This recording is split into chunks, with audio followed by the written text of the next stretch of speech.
Hello, everybody.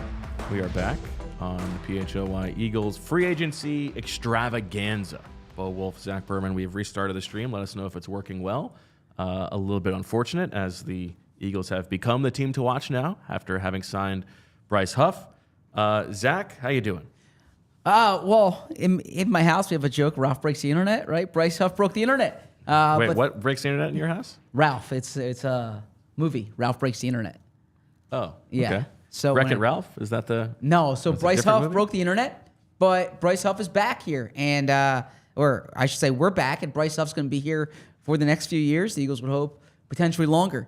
Huge move for the Eagles. The type of move that we've been curious about here for the past few weeks, and the type of move that really fits Howie Roseman, right? When you talk about where he spends money, edge rushers at that spot. And we said all along that he would not leave edge rusher bare. This allows them to make a move with one of their top guys. There is projection. This is not like signing Brian Burns, right? I mean, it's not even like signing Hassan Reddick 2 years ago, even though Hassan Reddick was coming off of two double-digit sack seasons when he hadn't quite had the role that the Eagles had him in. But this is what the Eagles look for. They look for someone who you would imagine has the chance to be a better player in the second contract than the first contract, and Huff certainly fits that profile. Now, Mike G, I believe, is the first to report that Kirk Cousins is going to the Atlanta Falcons. So good job by Mike G. He's on fire today. Yes. Bryce Huff. Here is the long and the short of it. This is a pass rushing specialist who has excelled in a rotational role, and the Eagles are betting that he can be even better with more snaps. Yep. How good has he been? If you're just looking at, quarterback hits, so quarterback hits and sacks divided by pass rush snaps, okay? So pressure is subjective. It's not a real thing, as we have talked about, right? So this is are you hitting the quarterback? Over the past 2 seasons combined, guys who have had at least 400 pass rush snaps, according to True Media. And now that is doing a little bit of work because Bryce Huff has only taken 479 of those snaps over the past 2 years, whereas the other people in this group are going to be a little bit higher. But number 1 in terms of quarterback hit rate is Nick Bosa. Number 2 is Matt Judon. Number 3 is Bryce Huff. And then Trey Hendrickson, and then Micah Parsons, and then Josh Allen, and then Rashawn Gary, and then TJ Watt, and then Myles Garrett. That is the efficiency that he is swimming in. And if you are thinking, even if that drops to, he's at 7%, if that drops to 6% over increased volume, he's still an elite pass rusher. They're betting on that, but it seems to me like a reasonable bet to make, especially if you are probably trading one of Josh Sweat or Hassan Reddick and expecting to get back, a second-round pick or something in that area.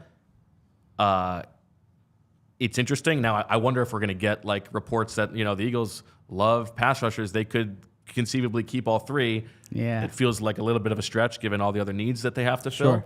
But this is a potentially ascending player at the position they care about the most on defense. Investment-wise, it makes sense. Yes. And again, you're trusting your evaluation. That said, they've been pretty good at free agent evaluations under Howie, especially with their big. We have talked about this.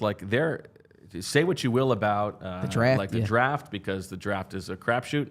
Their track record of free agent signings, when they are really investing in people, is outstanding. And it is free agency is typically does not return that level of return on investment, and the guys that they go out and sign usually work out pretty well. Yeah, exactly. And so you look at that and you say, from the scheme, we're still waiting on the Fangio scheme, but he's the type of body type that you think would make sense here. And again, there's when we've seen it with our eyes, right? We saw the Eagles game dominating Andre Dillard at joint practices 2 years ago. We saw the Eagles game this year when he had a sack and a half, right? He had a pressure rate of near 30% in that game. So he wreaked havoc there, and it's also it's not as if he's just having sacks in these blowouts. See, I'm looking at the numbers here on True Media. The Dolphins game this year, he had a sack. They lost that game. He had a sack and a half against the Chargers. They lost that game. And so why do I point that out? I mean, typically, and we've seen this in some Eagles games in the past, you can get numbers when your team's up by double digits in the fourth quarter and the other team's passing. When you're getting sacks in games without obvious like passing opportunities, that jumps out. And then you mentioned the advanced numbers, like stuff like pressure rate. You know, you see some of these games. The Kansas City game this year, he had a 43% pressure rate in that game, right? Now, I know pressure can be a subjective stat, right? It's not an official stat. It's a Pro Football Focus stat. But that stands out, too. And there's a reason why there was a market for him. I don't think the Jets handled this particularly well, but you also say, why is he available? Well, the Jets have, like, Jermaine Johnson is an emerging, there's a reason why he wasn't starting for the Jets. And they used the first on Will McDonald last year. Exactly. Right. So that's why he's hitting the market here. Again, there is a projection. It's not like you're spending $17.5 million for someone who's done this for the past 3 years, but the upside is there. I think the fit is there. And if you said to me in a vacuum, would you rather have Hassan Reddick or Josh Sweat or Bryce Huff? I would take Hassan Reddick or Josh Sweat. But if you said, would you rather have Bryce Huff and a second-round pick, I would rather have Bryce Huff and a second-round pick. And an extra $5 million. Exactly. If I can spin a little bit of a yarn of really selling this, if I was trying to, and going back to when I saw him at the Shrine game, I got to attend. This is I like that. There were three players actually who really stood out to me, if I remember correctly, and maybe this is my memory playing tricks on me. One was Kevin Dotson. One was Michael Walker, the linebacker who went to the Falcons. Fresno who I really State. liked. But the other one was Bryce Huff. And I swear that and this you could read it. The thing that jumped out to me was wow, he looks a lot like Brandon Graham. He wore number 55 at and the way that he moves, the body type, and the book on he is not good against the run, right? In the NFL, he gets washed out, and maybe he goes after the quarterback a little bit too much. If you're really trying to be romantic about this, and it's he gets a year with Brandon Graham to learn how to play the run a little bit better, that's kind of nice. But I just maybe it's because I like the player, but I am in on this signing from an Eagles perspective, especially expecting that something else is coming down the pike with one of those other two guys. Yeah, and it was a good question from a viewer in our first version of this, which was, would they sign Huff before making one of those trades? And you said you think that they probably have an idea of what it would be, and you can't wait right, for I think Huff. you know what the offers are. Right? Sure. So, yeah, so are you expecting something fairly imminent there, or would you imagine that this gets kind of sorted out? Or that this takes time and the market kind of settles, and then they make a trade? Good question. I feel like we're probably going to find out today. Yeah. Don't you? Mm-hmm. Yeah, I would think so too. Unless a team's waiting to sign somebody else. But there's nobody else left to sign. I mean, you signed Daniil Hunter. Sure. Yeah, I mean, you Washington trade for Brian Burns. Mm-hmm. That's it. I guess you could sign Chase Young. Yeah. If you really like Chase Young. And then after that, you're talking about Josh Uche and Andrew Van Ginkel and Zadarius Smith and those guys. There's nobody else at that level. So, I would imagine, the Eagles knew going into, trying to sign Bryce Huff what their likely trade eventuality was going to be. Sure. And, it's always interesting, too.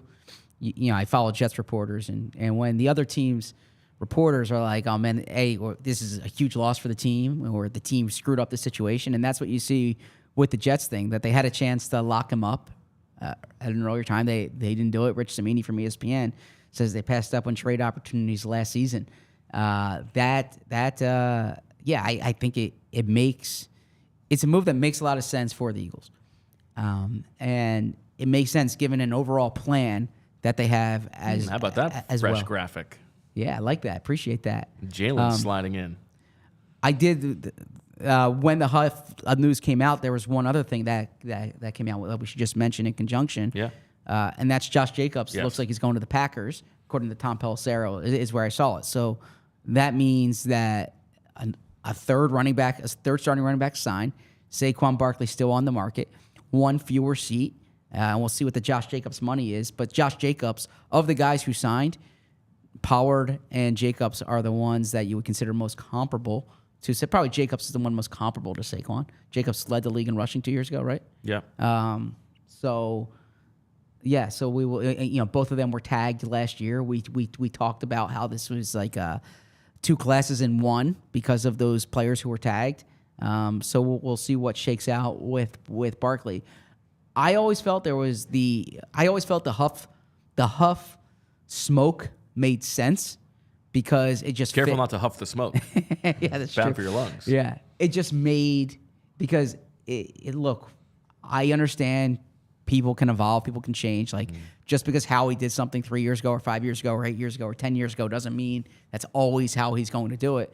But Howie Roseman always values edge rushers. He's shown they pay for edge rushers, they pay for corners, right? They haven't paid for running backs in the past. So that's why we kept talking about Bryce Huff for that reason. It's just a move that makes sense for the Eagles. And I don't want to be anchored to my thoughts before this, but I said last week, if they trade one of these guys, they bring in Huff, like I did if I were Howie Roseman, and I said what I would do is I would go after Brian Burns first, right? But if you can't get Burns and you take that swing, the next thing I would do is go after Bryce Huff. And Which for you, I mean, undrafted guy. You've really come around. yeah, I like the player and I like the profile, and I just thought it makes sense for the Eagles. And in the calculation of not only are you probably getting a pick, but you are also getting younger. Like Bryce Huff is 25 right now. He turns 26 in April. So, if it's Reddick or even if it's Sweat, you're getting the pick back, and you're getting a little bit younger on defense, and you're able to use whatever that pick is, and you have a little bit of extra money. Some of that is a little bit feels like fantasy football, or like it's like a Madden franchise, and it's a little bit impersonal. Yeah. And there are more like locker room dynamics involved here. When you're bringing guys in, you don't necessarily know how everybody's going to fit, but on paper, I think it's interesting. I think it fits with what we know that Howie Roseman values. I would also say that if it is like if you're trading Sweat, all of a sudden you're very small. Small, true. You probably do need to add somebody who can be like a base end, and maybe that turns out to just be Milton Williams. You play him there, or you sign somebody, but that's just a thing to keep in mind. Yeah, Huff and Nolan Smith, and Hassan Reddick, you'd be small there. I agree. Now, one thing Albert Breer from Sports Illustrated says is whether Huff's production stands up without New York's Quinnen Williams-led front around him. Quinnen Williams is an All-Pro, right? Right. The Eagles are hoping that Jalen Carter can become that player, and so we'll see. Right. I mean, if the Eagles, if Jalen Carter and Jordan Davis and Milton Williams can't provide a facsimile of that, then they have whiffed on those picks. Good pronunciation. Thanks. Now, let me ask you this. Do you think we said that we didn't think that they would trade both? Yeah. Now that you have Huff in the building, do you think there's a chance they trade both and you rock with Huff and Nolan Smith and then, Zadarius Smith or somebody like that? No, look, I keep saying this all the time. I respect the heck out of Jeff McClain. I worked with him for 7 years. When he reports that the Eagles would consider trading both, I mean, I believe that. I just don't think the Eagles are going to do that. I could be wrong. I think the Eagles keep one and trade the other. And I think, I think they'd be too bare there. The only way that I think they would trade both is if, like, you're getting Brian Burns, right? Or something of that nature. I mean, I feel like if their price was met on both, then they would trade both. Okay. Like, yeah, I mean, at that point, I would just let Sweat play the last year of his deal here. Like, I would trade Reddick. Now, again, I don't know what they're getting for Reddick, but I would let Sweat play last year of his deal, see how he does. yeah, that's the way I would go. Yeah, I don't know. Now I like the and this is a good conversation we've had about the difference between like when Jeff reports something, it's not his opinion, it's what he's hearing. Yep. What's in that report about how like they were really unhappy with those two particular down the stretch. If that is a true thing in the building, that strikes me as very silly. Very silly. Like as silly as it gets. Yes. But I mean, there's a reason that was the question I asked Howie Roseman at the press conference. Like they have so much investment in that defensive line, and they got so little return on that investment, especially down the stretch. Like, did that change the way that they thought about things? What was their explanation for that? And if it really came down to like those guys didn't do a good job and they can get good value for them, then yeah, I don't think it's crazy to think that they could, like, if you do that and you sign AJ Epinesa, who's going to be 25 in September, and he can play the run a little bit better. Doesn't have much pass rush juice, but yeah, he's an improving pass rusher. Okay. I trust the Joe Biscaglia to be a reliable narrator there. And you're getting like all of a sudden now you've got 4 second-round picks, and you're probably gonna maybe you trade one for a future, or you move up, or maybe you package that for Patrick Surtain. Like that is sort of the crazy like Madden GM stuff that you could see Howie Roseman trying to do. Sure. It's not what I think they'll do, but yeah, I wouldn't dismiss it. If you're talking about the Reddick and Sweat market, what you also have to think about now is that, like, if you're a team that needs an edge rusher, I keep bringing up Arizona. I probably shouldn't keep picking on Arizona, but where are you going to get that edge rusher right now? Like the market, look, Huff and Jonathan Grenard are off it. I know Daniil Hunter's still on there, but it's not a great draft for edge rushers, right? We've talked about Dallas Turner. Latu has some good hype behind him. Chop Robinson tested well, but there are years when you're talking about like 6 or 7 edge rushers in the first round. That's not the case this year. So I think that there should be a decent market. There should be a decent market for these guys. Now, again, it's not just the trade, but it's also the pick you would get too. Wow. Whoa. Saquon to the Eagles? A 3-year, $37.75 million deal, according to Adam Schefter. Okay, I was wrong. 36. So what's that? That's but it's like 12.7 a year. The Eagles are adding Saquon Barkley. So this is interesting because it is the rare case where the stuff that was hinted at beforehand actually came true, and thank God we're still alive. So here for those of you who weren't here in the beginning, this is what I think the case is for Saquon Barkley as an Eagle. I think he changes their ceiling on offense more than anybody else who was available, and by that I mean their ceiling as a team more than anybody who was available. I think they view him as capable of doing to the offense what Christian McCaffrey did to the San Francisco 49ers offense.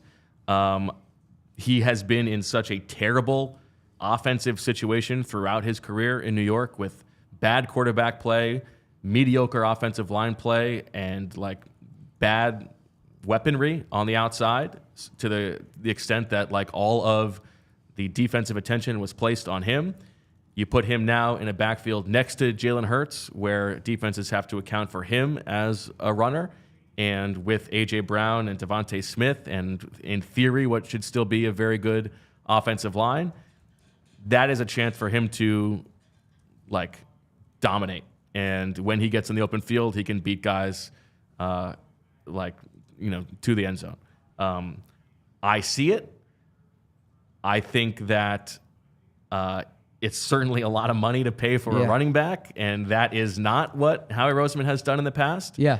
But I think that it makes more sense to overpay for the best guy on the market than it does to overpay for the 8th best guy on the market.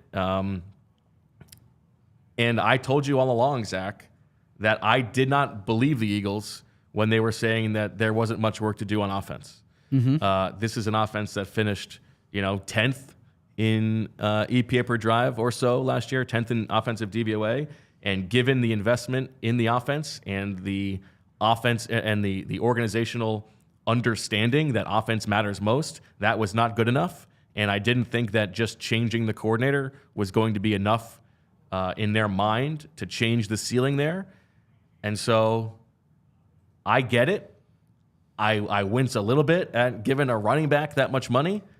And it's funny that, as we talked about the possibility that they were going to spend so much money on guard and running back. But I get it. And it's certainly going to make them a lot more fun to watch. Yeah. Wow. So big move. Here's where I stand on this. And I said this earlier in the show. I don't object to paying A players A money. And I think he's an A player at his position. Okay? That was my position on Saquon Barkley. It surprises me based on I didn't think the Eagles would set the market at running back. I was wrong. The deal here, according to Adam Schefter, like you said, $37.75 million, could be worth up to $46.75. But what you need to monitor is $26 million fully guaranteed. Okay? So you're basically, and you have to think that. So it's probably structured like a 2-year deal. Yeah, structured like a 2-year deal at $13 million a year. I did not think the Eagles would pay $13 million a year for a running back. I thought they would allocate that cap space elsewhere. I thought that reading the market, they would try to get a discount there. This is different than I anticipated, for sure. But, like I said, I don't like when you pay B players A money. I think that's the biggest issue, or that's a bigger issue.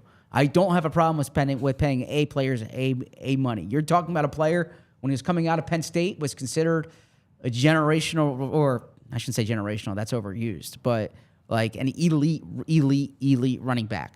He's had early career production that mirrors that.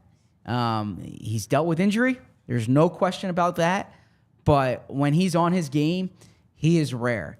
The New York Giants made the playoffs last year on the back of Saquon Barkley. Saquon Barkley got Daniel Jones paid, basically, right? Mm-hmm. Like, Saquon Barkley was that offense. The Eagles have seen it time and time again, what he can do.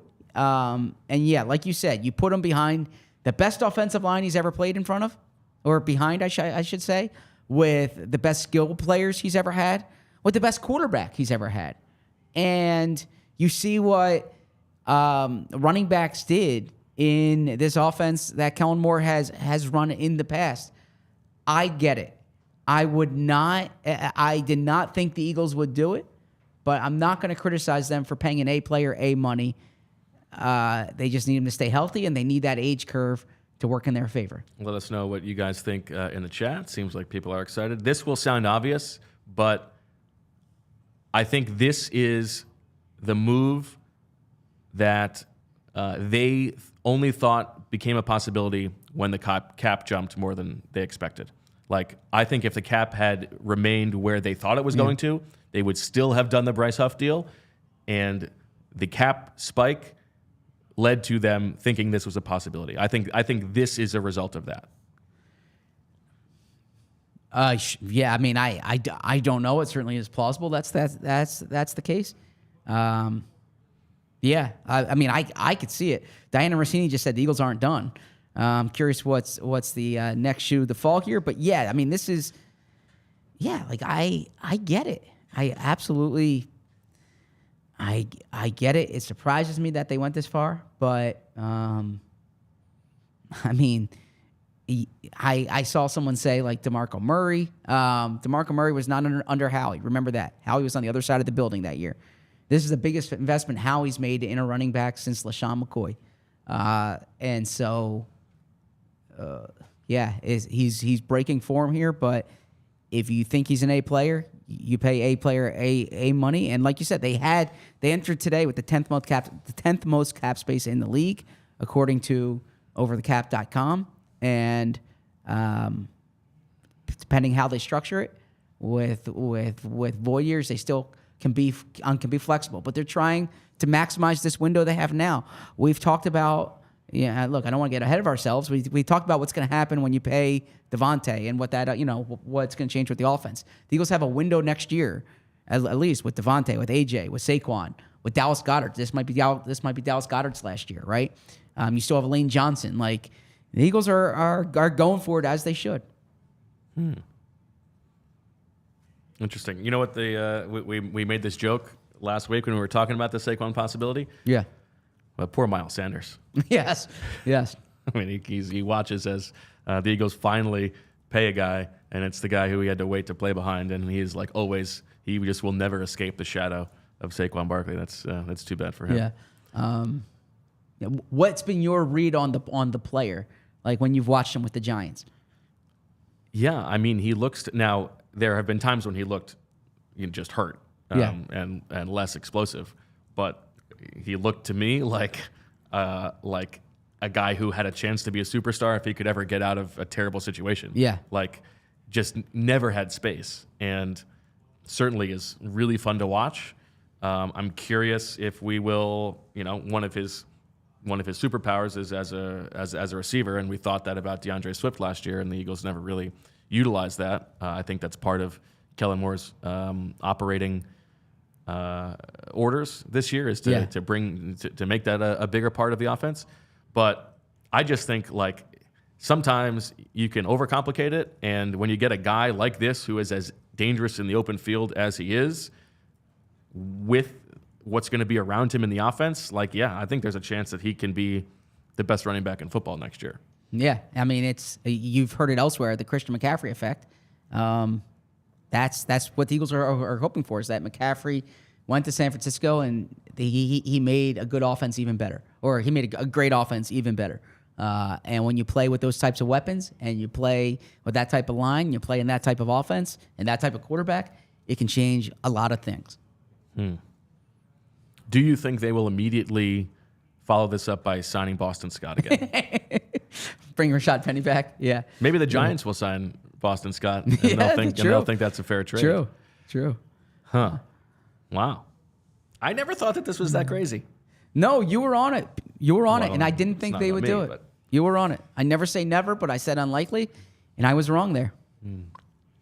I feel like this is as big a chance as any to finally take a bite out of this apple. I mean, we've been waiting for, it's almost 3 hours in. I can finally have a bite of the apple. There you go. Oh, good question. Good question. I'm gonna go Jalen. I will go Jalen. What do you think? Who can squat more? Jalen Hurts or Saquon Barkley? What does the chat think? Saquon. Okay. Certainly now. Wow. All right. One bite. That's all I got. That's good. It's a Honey Crisp. A little expensive, but I do like Honey Crisp. Adam Schefter says Van Ginkel's going to the Niners, or to the Vikings, rather. Oh, he is? Okay. So to the Vikings. I mentioned that earlier, and I thought that the Grenard signing might have taken them out of it, but they replaced both edge rushers. And he gets 2 years, 20. So he gets $10 million a year, $14 million guaranteed.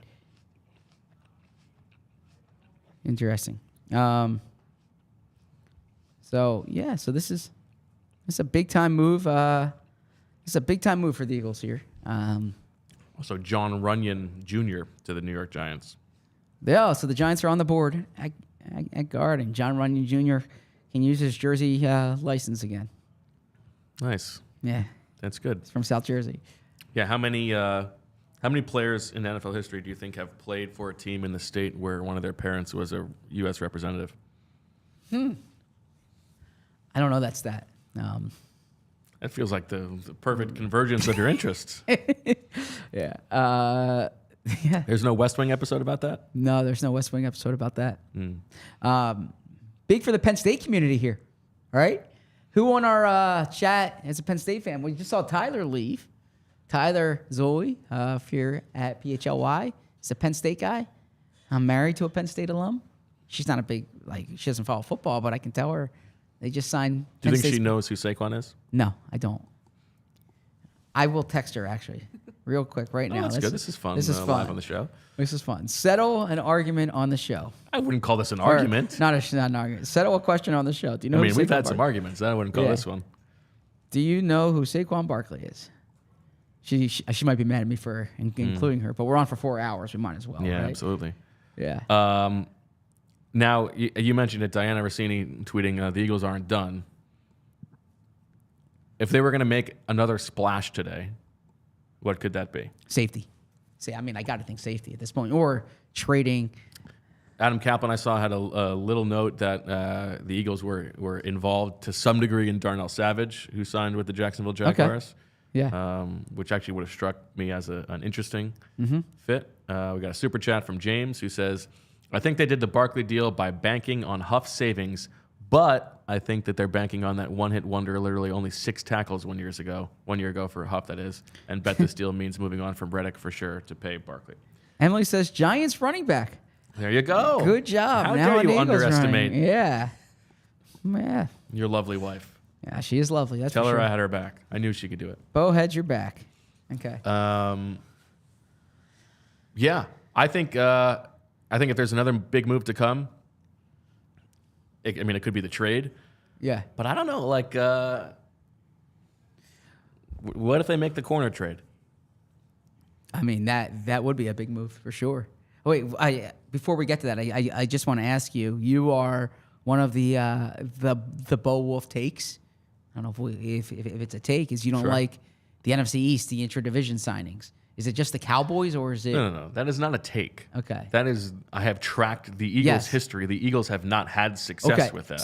So I'm saying, so is That's this not a take. That's not a Yeah. take is like something that's just an opinion. So something that you bring up. Does this seem a little too DeMarco Murray-ish to you, or do you think the circumstances are different?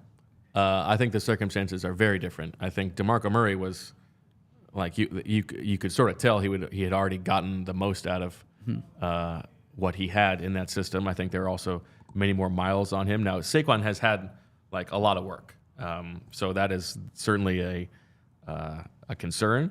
But I think if you're translating like where he was to being in this offense, I think it makes sense. I also think, just frankly, the Giants have been so bad that it's not like there's like animosity between the Eagles and Giants, which there was with the Eagles and Cowboys. And I mean, you even saw that with Bradbury, who was only there for a year. But part of the reason that stuff sometimes doesn't work, like with the Orlando Scandrick thing, is that like these are guys who the players in the locker room have viewed as, enemies is too strong of a word, but like, enemies to some degree over time. I don't think that's the case with Saquon. I think it's more like a not even begrudging, just a respect, because it's like, wow, that poor guy is like stuck on that terrible team. Yeah, it's not, I've used the example before about early on in his career, I remember Malcolm Jenkins just being like, man, this guy's special. And Jim Schwartz, the same thing. And then just to kind of build that, he's a local guy. I actually remember talking to someone in the Eagles front office, and like they invited him to their local pro day, and he was considering coming. Like, and they're like, no, you don't have to come, but he was like considering coming. He is, So there is a strong, Philly. I think he had a quote one time that his friends growing up were Eagles fans, right? So, Saquon back home is, are we assuming he's gonna have 26? I guess. Yeah. If he wants it. Yeah. So Ryan Whitehall Dunleavy Township from the New York Post reporting the cash flow, the structure of the payments is 13.25 in 2024, 11.25 in 2025, and then 13.25 in 2026. Okay. Does that affect your thinking of it at all? Not even a little bit. Not even a little. No. Okay. I mean, it's just how they've done it. And I'm sure that there are bonuses and incentives in there as well. So Whitehall, PA, the Philly is, it's quite the distance. Looks like 4 hours and 52 minutes. Now what you're going to do next is check your schedule to see when you can make that trip to get to Saquon's hometown. He's so Whitehall Township. Yeah. I'm sorry. Whitehall Township's in Lehigh County. I was looking at the wrong. That's what I thought. He's from Lehigh County, so it's an hour and 14 minutes from here. So not bad at all. Looking forward. I've enjoyed talking to Saquon in the past. I'm looking forward to speaking to him again. Interesting. Good stuff. Do you think we should we try to incentivize the other news to come out by continuing the Immaculate Grid game Is that what we happened? were Yeah, doing right okay. when they signed All Bryce right, pull Huff? that up. Micah When Parsons things says went crazy? sickening about Saquon Barkley. Okay, Micah hold on. Parsons said that? Oh, that's Yes. funny. Micah Parsons loves being upset about Yes. the Eagles adding good players. Where were we? You had Alex Singleton, Yes. and I was on the board, right? And I don't even remember seeing what was there. All right. Oh, you still have it. Good job, Julia. Thank you. She's a pro. Of course she's still got Yes. it. All right. Eagles, Browns, but I don't want to give you the side. I don't want to give you the side one. What does that say? 8 or 10 plus sacks? Oh, 50 plus sacks career? Yeah. Hold on. I see. Okay. Now, do you think will? I don't know how the Deacon Jones's sacks work in Pro Football Reference. That's a tough one. All right, I'm gonna go.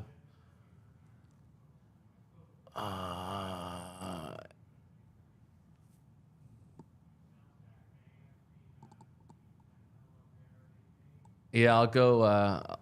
I'll just go. Clay Matthews, top right, please.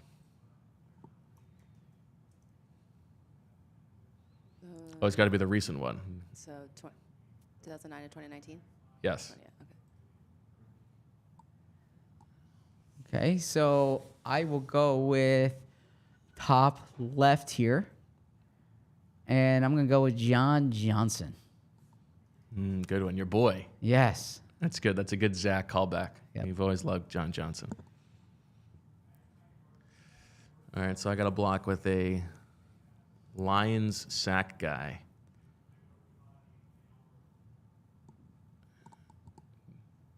Do we think that Sue has 50 sacks? Defensive tackle? He must, right? All right. Yeah, I'll go Dominican Sue, bottom right. I feel like I'm gonna lose on percentages in this one if it's a lock. Wait, how do you spell it? NDA. There you go. Sorry, this is that. Okay. Okay, so I got to block you in the middle with an Eagles 50 sack guy. And I'm going to go with one of the more underrated players of the last 25 years and someone who I compared Bryce Huff to tie into today's show, and that's Trent Cole. Bryce Huff's got a long way to go against the run to be a Trent Cole facsimile, but that's a good one. All right, I've Great got pronunciation. Eagles, Browns. I will go here with the man who owes his career to Joe Banner, and that is Dion Lewis, Dion. Although, actually, I'm going to go for even lower. I'm going to go for even lower percentage. I'm going to go Mike Bell. I think Mike Bell, who was okay. traded for Dion Lewis, will be fewer points. Which Oh, one? no, okay. Or, no, sorry, Jerome Harrison. But Yeah. 2006 to 2010? Okay. Okay, good job there. So then no one can get tic-tac-toe. Well, You can. Yeah. Okay. So I will go with Rams Broncos and give me, I guess, Von Miller. Yeah, that'll be that. That's not a good one for the numbers here. Broncos Lions.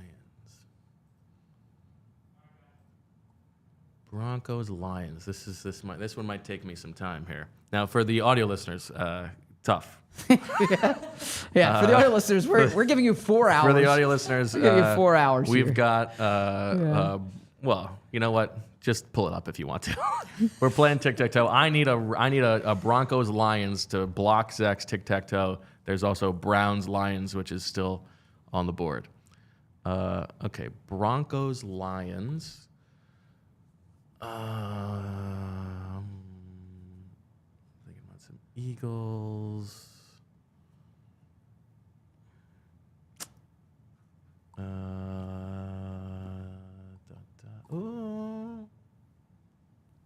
No. Did Jason Elam go to the Lions after the Broncos? Let's see.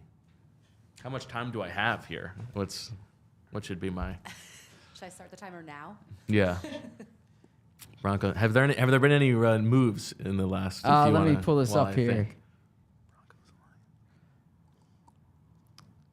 Fun way to show. Since we last spoke, it looks like. Well, here we go.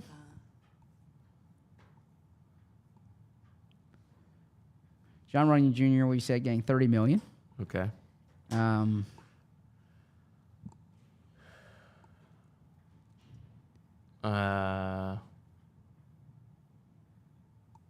I feel like if you have a Broncos Lions, I will let you take it for the win. If you have one. Oh, okay. I wasn't even thinking that, but I will go with. Let's see. Let's just call it open now. Open season. Whoever says Okay. it first gets it. Okay. Broncos, Lions.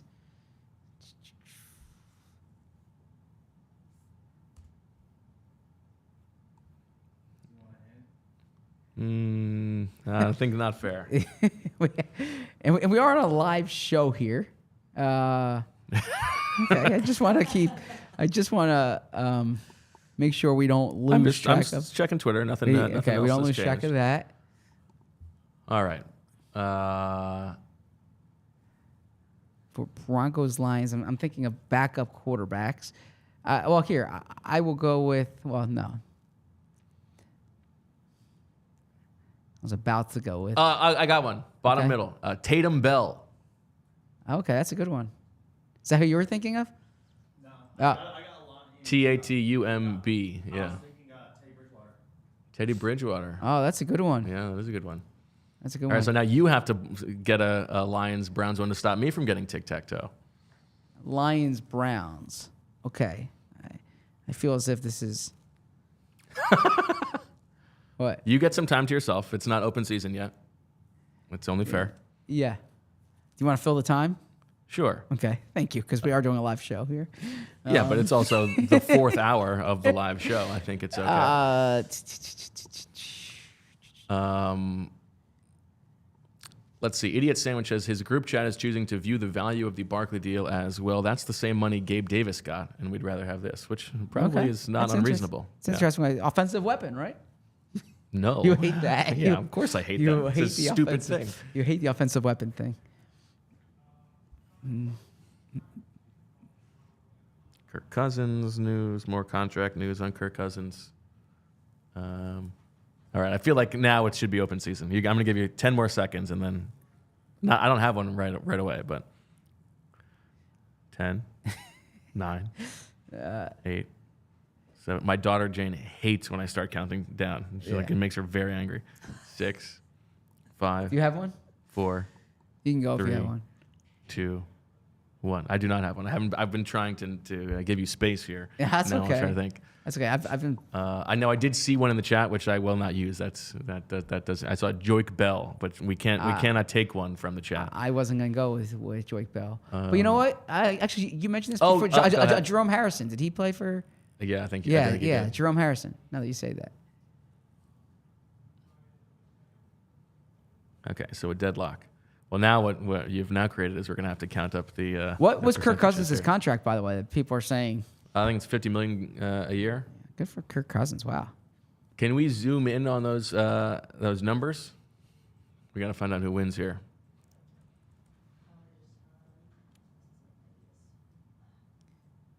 Or you could just tell me. All right. What are Zach's?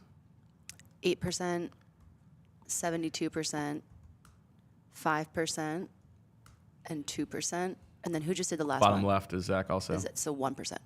Okay. And mine?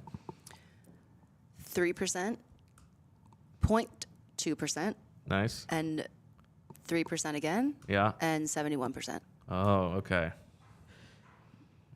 The fact that you had 5 is probably going to give you the win here.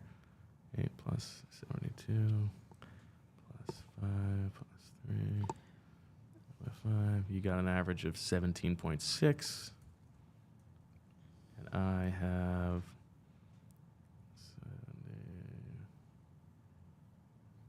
19.25, a win for you. Okay. I'm curious what you think about the running back depth chart. If you so, Kenny Well, I think Gainwell. Saquon's the backup. So Kenny Gainwell is under contract. Yeah. He comes back. Do you think the Eagles draft a running back still? They gave okay money to the Price from San Francisco, hyphenated Price. Ty Davis Price. Yeah, Ty Davis Price from San Francisco, who was a 3rd-round pick last year. So do you think this is a spot now where the Eagles are kind of sitting out the running back market in the draft? If there's one that has obvious value, they take it. Do you think? Yeah, I think they're done. Okay. I think they're. Yeah. I think they are. Do you think they look to move Gainwell? I don't know if No. Gainwell's value, but Yeah. I mean, they still need a guy. Yeah. No, I think they're done here, and they will maybe draft a guy, maybe give a guy a nice guarantee after the draft, and if not, sign. There will be yeah. street running backs available. And- I think there's. I would be very surprised if. And they look, added we have somebody ample else. time to discuss this in, the summer and the preseason. But touches per game, do you think he's used as the same way he was with the Giants? Do you think he's used more kind of like Pollard-ish, a Tony Pollard type role? No, but I think that there is. I think this is probably part of the selling point to Saquon is like they're not going to overuse him to the degree that he was in New York. I think they will, and like the incentives of having him for 2 years makes it Good different point. than what they had with Miles Sanders 2 years Sure. ago and what they had with DeAndre Yep. Swift this past year, where there was no reason for them not to give those guys the ball as much as they wanted. The fact that they're going to want to get like the high level of play from him for at least 2 seasons would mean that I think they're going to not try to run him into the ground in year 1. Yeah, they shouldn't. I mean, you're looking at this as a 2-year deal, and I think that 2-year window is a good way to look at it too, right? You have a 2-year window with Lane Johnson, like I said. You have a 2-year window with some of this offensive talent. Nothing lasts forever here, and yeah, I think like if it. Also, Aaron Jones is being released now. Interesting. That the Packers signed Josh Jacobs. This is consistent with something you've talked about in the past, and you said it. Your first reaction after the Super Bowl loss last year was it's all about offense. It's all about offense. And you said the Eagles' quickest way to win an elite team is to keep picking up the offense. And like I said, I think they're going to add a 3rd receiver in the draft. Although you can even play Saquon in the slot some, right? No. Stop okay. with that. Okay, just because you disagree, don't say don't be dismissive to it. Yeah. I am dismissive of that. Okay, but this is kind of how I see what they're doing with their offense. I see Mike in the chat says, I think Saquon hovering around 15 touches per game is a healthy average. I mean, I would imagine more. I would think like 18 to 20, but I could be wrong there. What do you guys think in the chat? Well, I mean, this is obviously part of the conversation about running back value, but just going through it, Saquon 350 touches in year 1, 270 touches approximately in year 2, 25 touches in the 3rd year when he got hurt, then 200, 350, 290 last year, right? That's a lot of touches. Yes. He's built for it. Just like looking at the guy, he's going to be playing at his 27 season. Like, history is not kind to running backs with that amount of usage. But then again, you look at like Derrick Henry, and that's a guy who's held up. I think you don't want to bet on the aberration.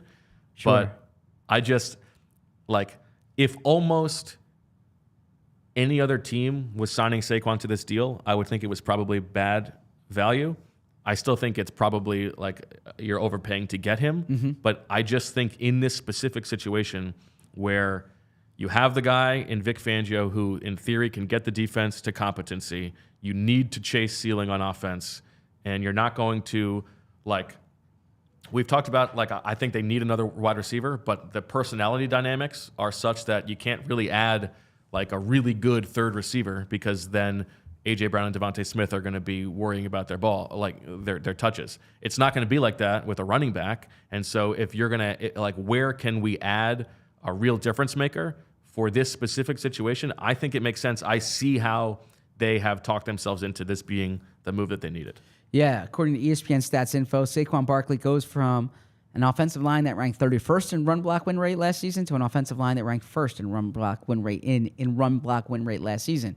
Now, Jason Kelsey's not back. The offensive line is going to look different, but the Eagles historically have had a strong offensive line. The Giants in the past decade have had and certainly during Saquon's time, has a weak offensive line.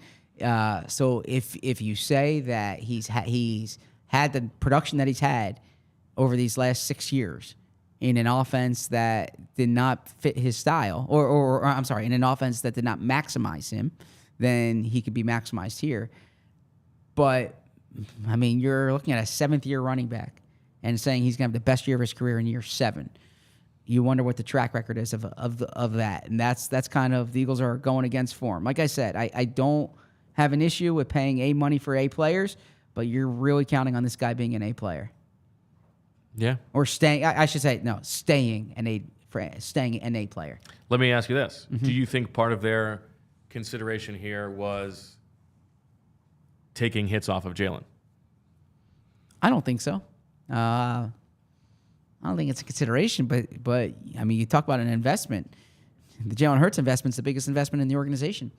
So yeah, if they do less QB runs and more running back runs, they're coming off back-to-back seasons with 1,000-yard running backs. You have a better running back now than you had the past 2 years. Yeah, Is Wesley Steinberg somebody you know?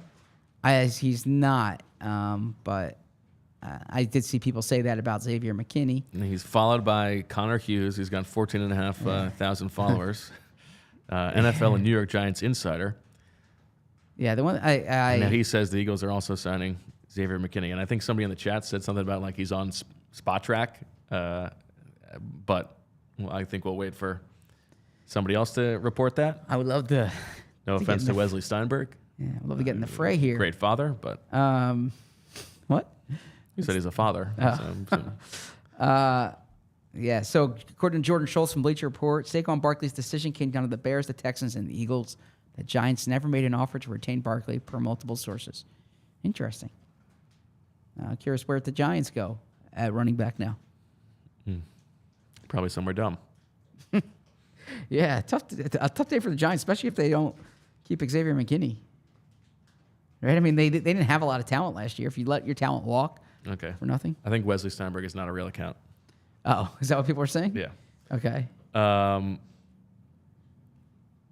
that's good to know. Would you like if they did McKinney? Yeah, I would like that if I was the Yeah. Eagles. Yeah, I mean, we talked about 24-year-old. I don't like how because they still got to sign some linebackers, or at least a linebacker. Sure. I think they can let that one come to them a little bit. The safety market. Let's say they. I think they can let linebacker. Let's come in. say. Let's say they fill out free agency with trading Hassan Reddick for a second-round pick, signing Geno Stone and Blake Cashman. How would you grade that overall haul? Geno Stone and Blake Cashman. I would give that a And good, nothing else. I mean, yeah. Nothing material. Yeah. And they get a second-round pick for one of the edge rushers. I would give them like a B+, A-. Okay. Yeah, I mean, I like Stone. We both like Stone. You're paying for a career year. I don't know what the scheme projection is here, but What I'm really like, I mean, like two of the second tier guys at both positions. yeah, but you're upgrading at both those spots. You get. I mean, Chris would be upgrading them at linebacker. I've never seen Chris play linebacker. Well, there goes Blake Cashman, who Tom Pelissero reports is going back to Minnesota, where he played his college ball for a 3-year deal worth up to $25.5 million. All right, that's good money there. You're looking at $8 million plus. So I thought Jordan Brooks was going to take you $10 million. Blake Cashman's $8.5 million. I'd rather pay $1.5 million more for Jordan Brooks, but that was kind of the matchup that we had that day. My laptop's down to 13%. How is Quackatology looking? Well, our final four was what? Was Bryce Baker, Huff? Huff, Dobbins, and who was the secondary player? McKinney. And McKinney. Okay. So I mean, if they land McKinney and Huff, feel Yeah. like that's pretty good. And Baker's still on the board. Yeah. Yeah. Now, I was talking to someone this weekend about Dobbins, and they're like, "Yeah, he's torn his Achilles twice, man." like, yeah. like, Totally are you fair. really counting on him? I was like, it's a buy low signing, but that was kind of my anchoring bias, if you will. Yeah, that's like that. Well, that would have been if they. Yeah. Like I don't. Do you I wish don't- we went I don't- harder on? I don't read. We're sort of talking about the same thing, but I don't read them signing Saquon as like they were willing to spend on a running back. Like they would have. You're spending on they would special have. player, They would have yeah. signed Derrick Henry, or they would have Sure. signed Austin Eckler. I read it as that. Yeah, they're willing to spend for a difference-making player. Sure. I would agree with that. Yeah. And so if they didn't do that, I think they would have waited at the bottom of the market. yeah, that's. I see what you mean. They're paying for a blue chip. Oh, is that for me? Oh, you don't have to do that. Look at this. Wow. I'm telling you, Julia and Chris are incredible. They deserve. They're doing great works today. I wasn't being passive. Yeah, this is great. I wasn't being passive aggressive, like asking for a charger, but I'm happy to take it. Yeah. The problem is We I was still got right. 3 hours to go, as Julia says. We have 40 minutes, right? Not if they keep doing stuff. I thought we were doing 40. I thought we were doing 4 hours today. I didn't know 4 hours was the minimum. Well, I mean, if it's 3:45 or 3:58 and they sign Xavier McKinney, we're not going to end the show. I should have taken them up on the honey girl. You want my salad? No, that's your salad. That's your salad. Yeah, my peanut butter and jelly sandwich isn't lasting me too long. How many were you allowed to have today? It's not allowed. But I had one peanut butter and jelly sandwich. Yes. But yeah, I made myself a peanut butter and jelly sandwich. To the person who says Zach in the kitchen, yeah, Zach was in the kitchen today. Peanut butter and jelly sandwich. I don't know that. Some pineapple. Okay. Yeah. The pineapple was already cut, but had some pineapple slices, peanut butter and jelly.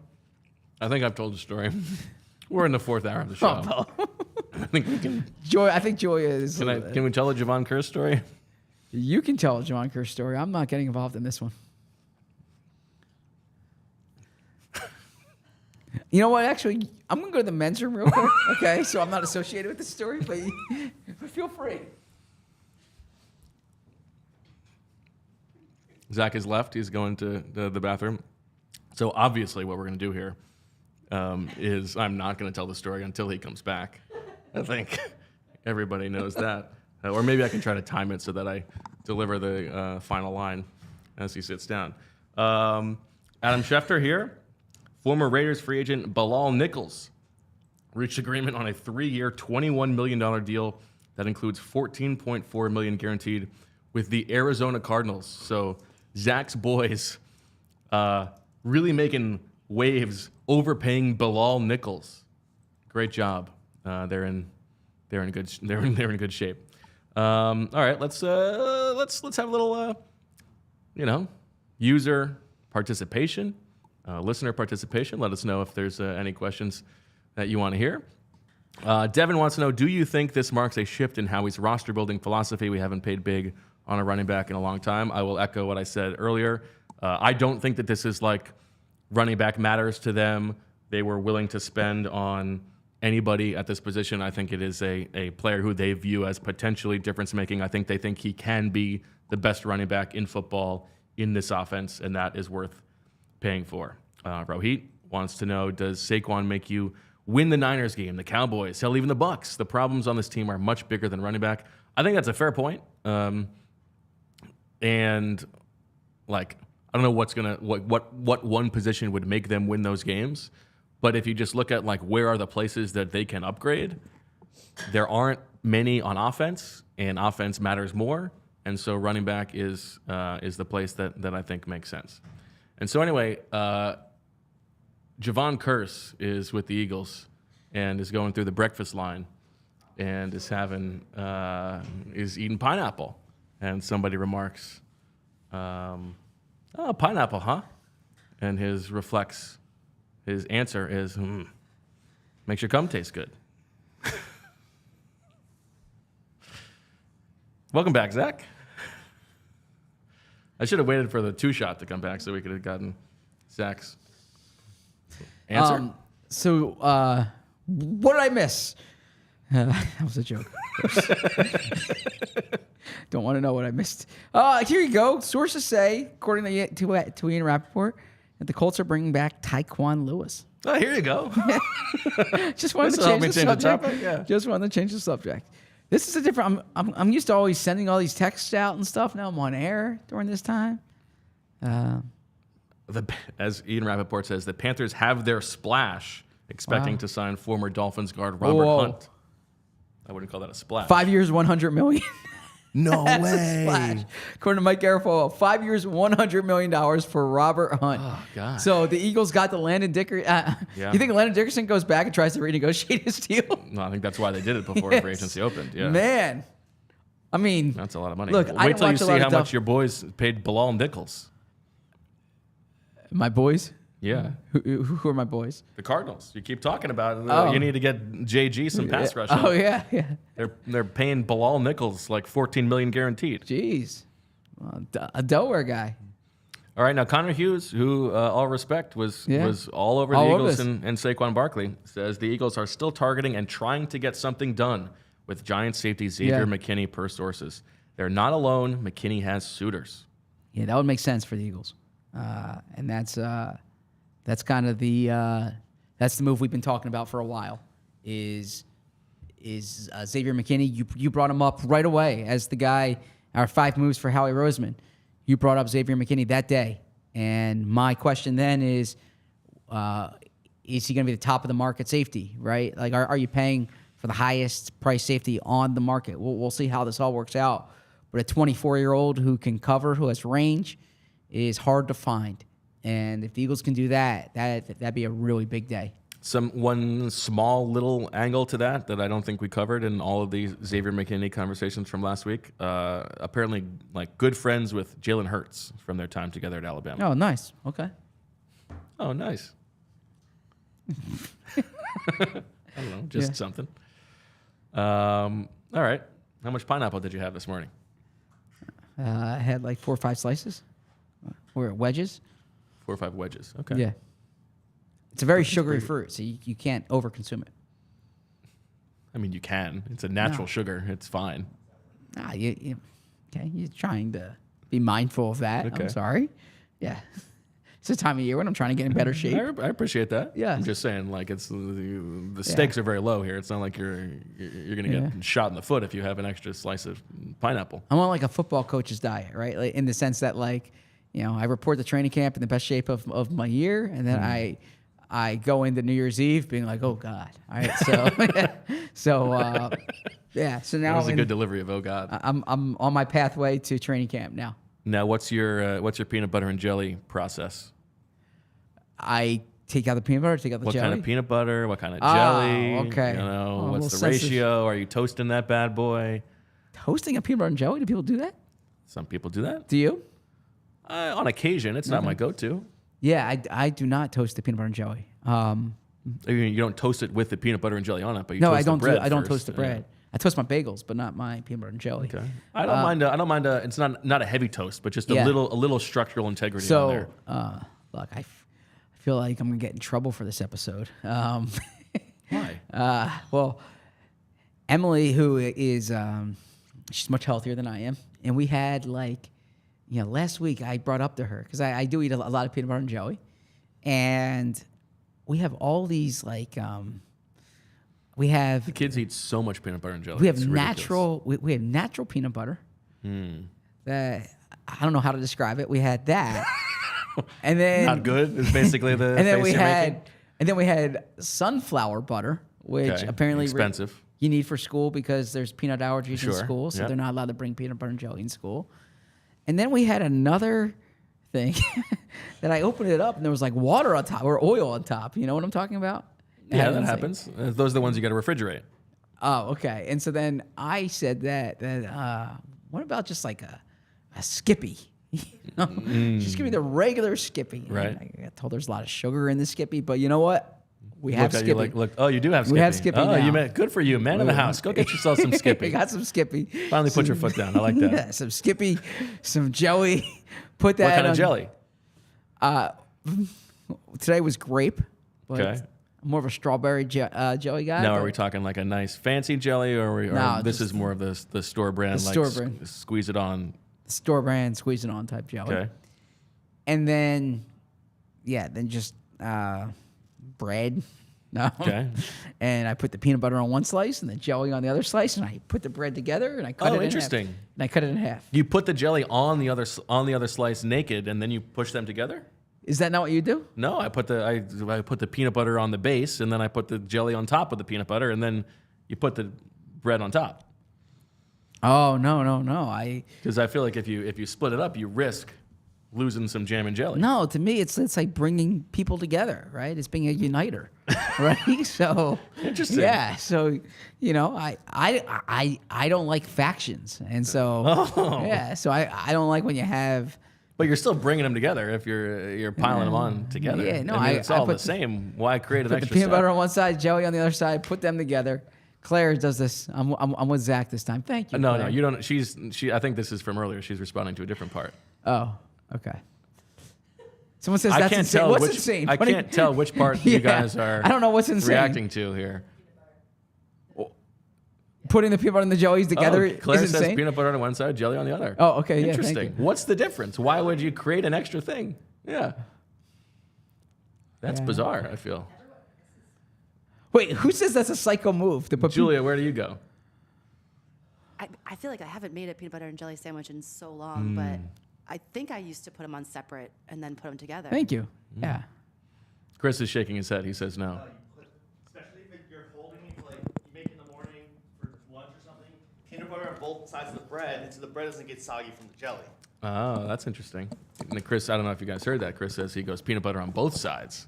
That way the jelly doesn't seep through. Interesting. Smart. Okay, yeah, because I have had that where the bread takes on like the purplish tone from the jelly. Yeah. Okay. Chris, you're a wealth of information here with. Okay. By the way, do you think? Wow, people really don't like me putting the jelly on Yeah. top That's of the the peanut psycho butter. move, is It doesn't putting the make jelly any on top of the difference. peanut It's butter. all in the Wow. sandwich together. Very bizarre. Yeah. Bo, do you think that Saquon's going to make the Eagles organization classier? Oh, nice. I see what you Yeah. did. That's pretty good. I mean, if they sign both of Oh him, my and gosh. McKinney, then It'll be a classy day. That'll be. I might have to put the yeah. jacket But and tie back. well, you know on what for the problem is? If they really go all Giants, they're gonna have to trade Jalen Hurts. Why? Well, the Giants don't want a black quarterback. That's the history of their franchise. That's the classiness that they yeah. abide by. I don't think that's. That's. I mean, the only time they really had one was when they let Geno Smith play, and then they fired the coach for doing it. They did do that. That is true. That is true. Yeah, man. I'm seeing a lot of Saquon Penn State stuff. He was so special at Penn State. Do you remember watching that Rose Bowl game against USC when him and Sam Darnold were going back and forth? He was Nope. he was special, like absolutely special. Chat, you guys remember that Rose Bowl, right? Penn State versus USC. Sam Darnold looked awesome. Adoree Jackson looked awesome, but Saquon Barkley was the best player on the field that day. You ever go peanut butter honey? I'm a big honey guy. I put honey on as much as I can. Yeah. What? That's fun. Yeah. Sticky. Yeah, I like honey. Like honey. I like cinnamon. Yeah. Yeah, Somebody both of those. can maybe somebody can make us a Zach as Winnie the Pooh. Well, by the way, image. do you know what Jalen Hurts does to his coffee? Do you guys know how Jalen Hurts takes his coffee? Does he drink it? He puts honey in it. Yeah. He doesn't do milk or sugar. He does honey, Okay. which sounds What's pretty good to me. What's the selling point there? He just likes the taste. I mean, you put honey in tea. That makes sense. Yeah, right? but do you know people who put honey in coffee? No. That's Yeah, why I'm saying asking. Jalen Hurts does. Okay. Well, if I go to Starbucks, I do a honey drink that they have. Okay. The honey almond milk flat white. Yeah. Real time. I don't even understand what this means. He says Bo is even liberal with his sandwiches. Hashtag Dahmer. I don't really. Not sure I get that one. But that's okay. Let's see this handsome graphic that Chris has made for the Eagles new look offense. Yes, thank you. Back to football. I love this. Look at that. Saquon Barkley. Jalen, Goddard, AJ, Devontae. There you go. Good graphic. I like that. This is the skill players. The question is, who's the third receiver going to be in that group? And I can see it being a second-round pick for the Eagles. I would watch out for that. You think they could draft a receiver in the second round? I do, yeah. I would be pretty surprised. They're going to have a wealth of options. And there are going to be some good ones available there. You know, like maybe Troy Franklin in the second round. What? The chat is making me laugh. Oh, okay. I'm glad. I'm glad they're doing that. Yeah, maybe like Troy Franklin in the second round. That would surprise me. A second round wide receiver. Yes. Interesting. If you had, I think the second you do that, you're starting the clock on trading trading AJ Brown or Devontae Smith. but if you spend money on one, you're not. Not if you spend $4 million. Yeah. Yeah, I mean, If you draft a wide receiver in the second round, that player is supposed to be a starter for you. yeah, the third receiver is a starter for you. Yeah, I Like think, the third receiver is literally a starter for you. So I'm telling you, yeah, in real life, not in Madden or like a football simulation, that when you draft a second round wide receiver with those two guys, Yeah. you are starting the clock that you're going to be trading one of those two guys. I don't know if that I disagree with that because I look at the resource allocation. Once you pay them, I don't think the targets are as as much of a question. Once you now you can say if you pay Devontae, can you then pay AJ? But no, I disagree with you on this as far as I think a second round receiver presents value, and if you're looking to upgrade the third receiver spot, you have a better chance of doing it in the draft than you do in the free agent market. I would rather spend a second round pick on a wide receiver than pay Noah Brown $5.5 million. Okay, well, that's a false equivalency, but that's okay. I'm not saying overpay him, but Then give me the wide receiver you want to sign. No, I mean, if Noah Brown is available for $3 million, Yeah. then I would sign him because I think he can be a fourth receiver. Because I think that they should draft a wide receiver, but I think they probably are looking at like a third or fourth or fifth round pick. I just think there's a big difference between second and third in terms of the expected usage of those players. Okay, so last year in your shadow draft, you had them taking Jalen Hyatt at the top of the third round. Yes. And how is that much different than the 55th pick in the draft? There's like you're looking at a 15 pick spread there. Yeah, I know, but I think that You think the distinction symbolism behind sort it? of does matter. I also think Hyatt was now I know Troy Franklin is like this, but is a specific type of player. Was Yeah. basically Quez Watkins on steroids, right? Like offers the same skill set, but also like that is a shadow draft, not real Sure. life. And I also think another year into this, like as you have said, if they sign Devontae to an extension this offseason, all of a sudden they're going to get a call from AJ Brown's agent who says like, okay, Yeah. let's rework my deal now. I just that's not going away. I think one of their first 3 picks is a wide receiver. Including 2 second round picks. Yeah.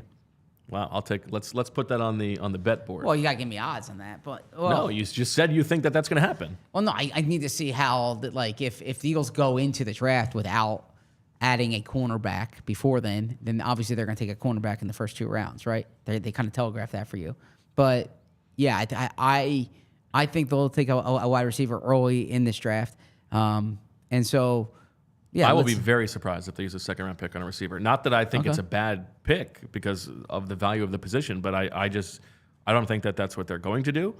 And I also think that the Saquon Barkley addition lessens the need to do that. I think that's like part of the reason to overpay is that when you're adding like the weaponry to the offense, getting the best guy there means that maybe you don't necessarily need to pay for or even resource-wise a little bit of an improvement with number 3 receiver. I think you're focused on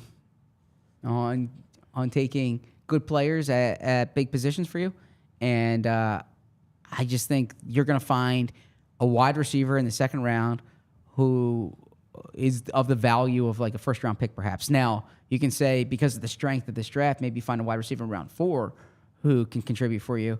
I just think there's so many good receivers, especially in those first 2 rounds. Yeah, that is a direction I can see the Eagles going. Okay, so we have Sidney Brown Sidney Brown in September which I think you might win. Mm-hmm. And one of the first 3 Eagles picks is a wide receiver. Okay. We have a photo. There he is, Because I like honey. That's Zach the Pooh. oh god. All right. I'm Zach not. put some pants on. That's exactly it's exactly how Zach shows up in Studio B.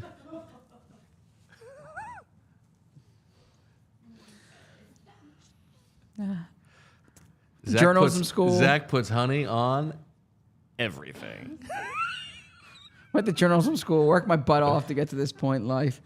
Yeah, he worked your butt off. You might as well show it off, just like Winnie the Pooh. You see, this is why I'd rather not talk about any personal stuff. Let's just talk football. I like honey. Okay, I'm sorry. I don't put it on every. I put honey on chicken. Okay. Okay. I put honey. What? Yeah. That's not crazy to me. Yeah. I put honey on apples. I cut up apple slices and I dip it in honey. Okay. I don't drink tea, but I put honey in hot water sometimes. And that's kind of about it. I mean, and then like there's certain desserts that I like honey on. So, yeah, that's about it. You said you loved honey. Yeah. You're telling a bit of a different story here. But we're like 3.5 hours into a show. Okay, I'm backlogged in terms of responding to stuff. I want to like reach out to people to confirm things. Well, go ahead. I can't just. This is the job. I This can't is leave what the show we were bare. hired to do. I know. I thought I was hired to do a 1-hour show every day. I didn't know a 4-hour show. This is the most important day of the year. Okay. Yeah. Yeah. But then you know what's going I to think happen? we should go longer. But then I'm going to go, oh, here you go. Antonio Gibson on a 3-year deal with a base value of 11.25 to the New England Patriots. The Arizona What? Cardinals are going after Sean, or they are bringing in Sean Murphy Bunting. Agree to terms with Sean Murphy Bunting. I'd rather have Sean Murphy swinging away. That is a Bo joke if I've ever heard one. Julia laughed at it. Julia likes your humor. Yeah. Julia's as punch drunk as all of us. Yes. All right, here's the deal, Zach. 20 minutes until 4 o'clock. If the Eagles do not do anything before 4 o'clock, we could end the show. If they do something, we got to keep going. It is the first time in 12 years covering the team, other than going into year 13, other than my wedding day, when I'm hoping the Eagles don't do something, is these next 20 minutes. That's not true. I mean, when you go to sleep, you're hoping they don't do anything. Okay, true. All right, fair enough. But my point is like, I sent someone a note before I got married, like, please don't do anything this weekend. I'm getting married. Well, actually, it was a response to a note about me getting married. But yeah, I'm hoping that I think 4 hours is enough for this. But I'm But happy here's to the stick thing. around. I mean, if something happens, we're just going to do an emergency pod anyway. That is true. If right? something happens, so yeah. it might as well happen while we're already here. Yeah, that is true. Now, I know the easy answer is people like do radio shows for this long. I get it. There's typically like breaks, you know. There's typically like commercial breaks. Pineapple breaks. Yeah. So, Okay. what do you think the next move is? I think we find out who their safety is. Agreed. Although I don't know if I would play it like I kind of I think safety is different than running back. Like I think they're interested in McKinney, obviously. But I think they're willing. I think they might be willing. There are just so many safeties available who would represent a young upgrade for them that I think it would be silly for them not to go after one of them. But I'm curious to see if maybe they prioritize linebacker instead. And then obviously I want to know what happens with Sweat and Reddick. I still can't get over this Robert Hunt contract. $100 million. That's the one. That's the one that's got me. $100 million for Well, Robert certainly Hunt. it makes sense, like from Dickerson, right? It makes it look better. Yeah. I feel like that Cardinals one is the craziest one to me. It's not even that not even that much. The But the Bilal Nichols Nichols. is the one you don't like. yeah, like what are they Yeah. doing? They've got all this money, and they're like, all right, let's get us a replaceable defensive tackle. Yeah, I mean, I feel like the Cardinals are taking this 5-year plan to heart too much, right? So, I mean, why aren't the Cardinals in on Christian Yeah, Wilkins? I think that's a team that doesn't care about winning. Yeah, I mean, too bad Marvin Harrison Jr., Philly's own, is going to be going there if they don't care about winning. What do you think is like? What is the Giants fans? Oh, you got to be torn up. I mean, How do they view Saquon Barkley? Do they view him as a guy who they did wrong and like? yeah, I think that there's probably now I don't want to speak for Giants fans, and I don't know. I used to live up there. I used to cover them. I don't keep track of the Giants sentiment too much anymore. But my guess is they probably view it like they paid Daniel Jones when they should have paid Saquon Barkley. They had a chance last offseason. Like Saquon was played on the tag last year. Frankly, you probably could have signed Saquon to this contract last year, correct? If you're the Giants. And no? They offered much less, according to Ryan Dunleavy. Last year? Oh, wow. Yeah, I mean, I didn't understand the Daniel Jones contract last year when the Giants did it. Didn't make sense to me. No, it made no sense at all. And Not a good player. yeah, I feel like they bet on the wrong horse. This Antonio Gibson deal looks dumb. Wait, so here you go. Connor Hughes, who I give Connor credit. He's been all over this. The Giants' plan with Saquon Barkley in free agency per sources. Let him go find the best offer, then give NYG a chance to match. Fair enough. It's true the Giants never made an offer, but they were never going close to what the Eagles were. It was over the moment Barkley got that. Why throw something at Barkley for the sake of throwing something at him when it's not close to what Philly brought? I mean, I would say like they might be on different time horizons. I get that. The Giants have been a better. I'm sorry. The Eagles have been a better organization in terms of evaluation and valuation than the Giants have. In terms of everything. Yeah. So I got to say, like, if the Eagles are going after two of your best players and they sign them, and then maybe the way you valued your guys were wrong. I'm not saying the Eagles are infallible. They certainly make mistakes, but yeah, I'm just surprised. Like, if you're the Giants right now, what are you doing? You have a bunch of slot receivers, okay? You have a 31-year-old tight end who might retire, okay? You have a quarterback coming off a torn. I'm still mad about everybody telling me what a difference Darren Waller was going to make in the Giants' offense. Yeah, you have a tight end who well, I'm sorry, you have a quarterback who you overpaid, who's coming off a torn ACL, okay? You have a bad offensive line. A head coach who everybody seems to hate. Yeah, you just ran off your defensive coordinator, okay? You brought in... Your offensive coordinator wants to leave, it seems like. Yeah, your defensive coordinator came from a staff that got fired. That wasn't particularly good. Like, tell me, what are the Giants doing? Am I wrong here? And I thought Joe Shane had a good first absolutely year. right, but yet you still cling to a well-run organization. You've got on your big blue today. This is not Giants blue. I never said the Giants were a well-run organization. I have not said that. Just classy. Yeah, they're. Yeah, I mean, I think the Mara family is they're nice people. That's all I said. That's not all you said. You said classy. What defines class? It's a joke. The classy thing is a joke. It's play up become the a joke. joke. I feel like Yeah. originally it was not. I play up the joke. Yeah, here Max says his Giants friends are fuming. Yeah, I'm like if you're the Giants right now, you just got to reset all together. It just seems so odd to me.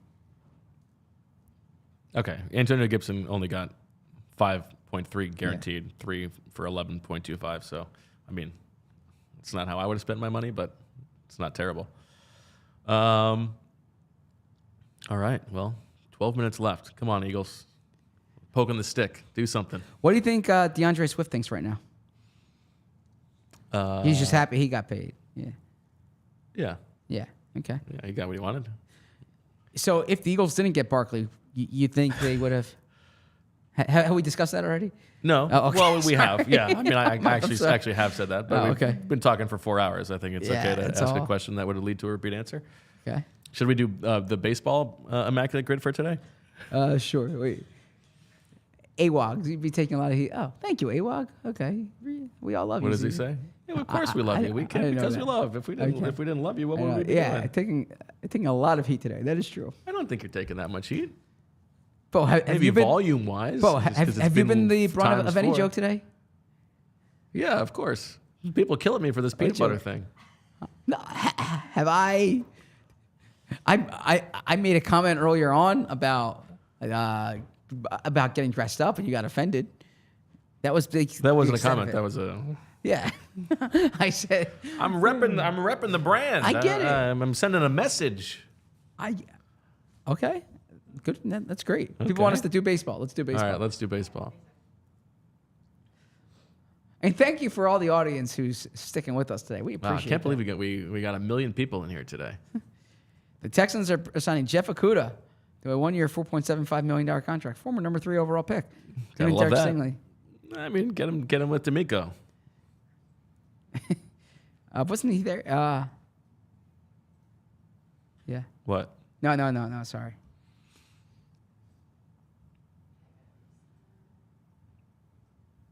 God, this honey thing. My bad. Screwbo for the PB take. God, this is wild to me. It didn't even cross my mind that anybody would separate it. It feels so inefficient.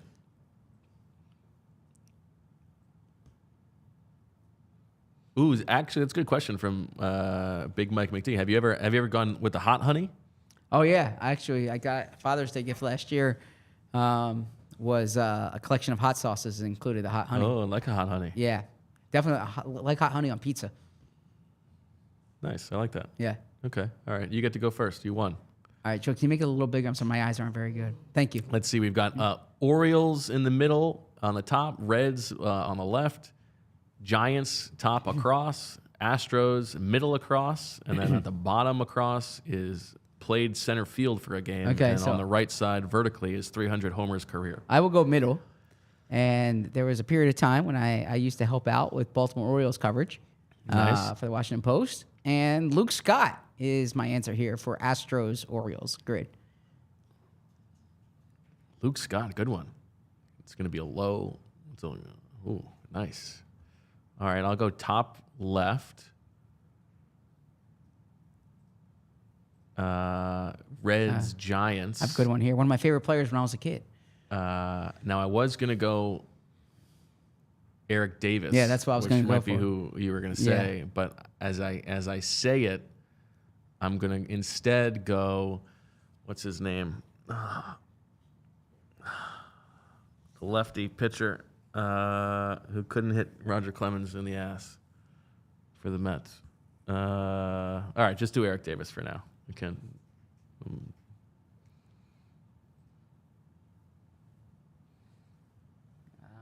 Okay. So I will go with Sean Estes. That's what I was thinking of. played center field for the Orioles. And this is someone who is there a minimum games? I can't see. 1 game. Oh, okay. This is someone who was always very nice to me when I was in the Orioles clubhouse. And I imagine he's going to have a decent amount of points here, but I'm going to give him a shout out because he was a joy to watch play center field, and that's Adam Jones. Nice. Pac-Man. All right, so I got a block here with Orioles, Giants. A couple orange teams. This should be easy, and I'm losing myself here. Orioles, Giants, and Zach's gonna have one here because he covered those O's. Yeah, but I don't know if they made any deals with the Giants back then.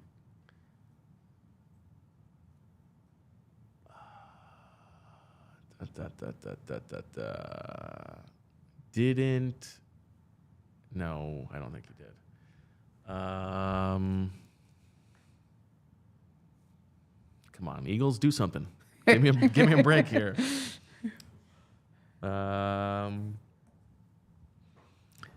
Orioles, Giants. Da, da, da, da, da, da, da.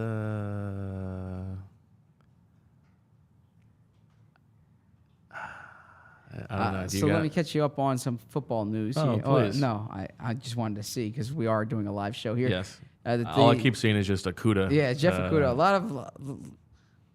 lot of people going in on the Jeff Okuda signing. Like making fun of it? No. Or I'm just, just saying a just lot of reporting reports. it out. Yeah. Sean Murphy bunting one, 3 years, $17.4 million. Let's see the.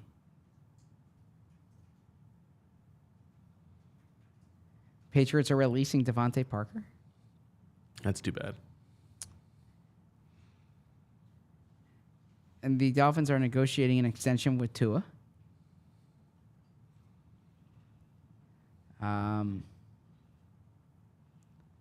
Swift's deal, according to Albert Breers, $4 million signing bonus, $14 million for fully guaranteed, 8.5 over the first year, 16.5 over the first two. It's pretty good.